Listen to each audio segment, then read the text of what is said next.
La plupart du temps, le débat est une perte de temps. Ce que je vais te partager est très important parce qu'avec les réseaux sociaux, il y a de plus en plus de gens qui veulent débattre. Et sache qu'il n'y a pas de mal à refuser le débat. C'est même très recommandé de ne pas rentrer dans les débats parce que très souvent, le débat peut empoisonner notre cœur. Il peut nous rendre orgueilleux jusqu'à mépriser les autres, rabaisser les autres. Tout cela juste pour avoir le dernier mot, pour satisfaire son ego, pour être applaudi ou pour exister à travers le conflit. Et tout cela n'est pas bon en islam. Ce n'est pas ce que notre religion nous enseigne.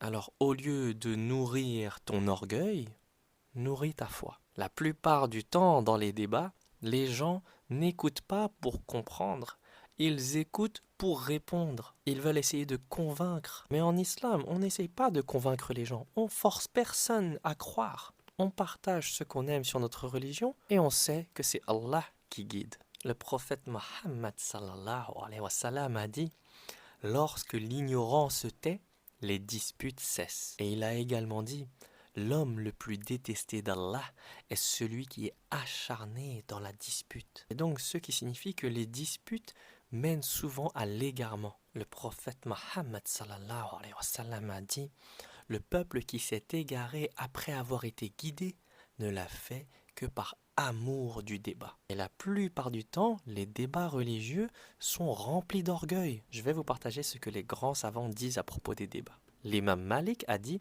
le débat dans la religion endurcit le cœur, crée la haine et pousse à la division. Ce n'était pas la voie des compagnons. L'imam Ash-Shafi'i a dit: si tu vois un homme qui aime le débat, sache qu'il n'est pas un chercheur sincère de la vérité. Ibn Rajab al-Hanbali a dit: les savants détestaient les débats, car ils ouvrent la porte à l'ostentation, la vanité et à l'épreuve de l'ego. Et l'imam al-Khazali a dit: la plupart des disputes religieuses ne visent pas la vérité, mais la victoire. Et donc voilà, si le débat vous rend orgueilleux, si ça vous fait vous sentir meilleur que les autres, ça vous fait mépriser les autres, alors éloignez-vous de cela.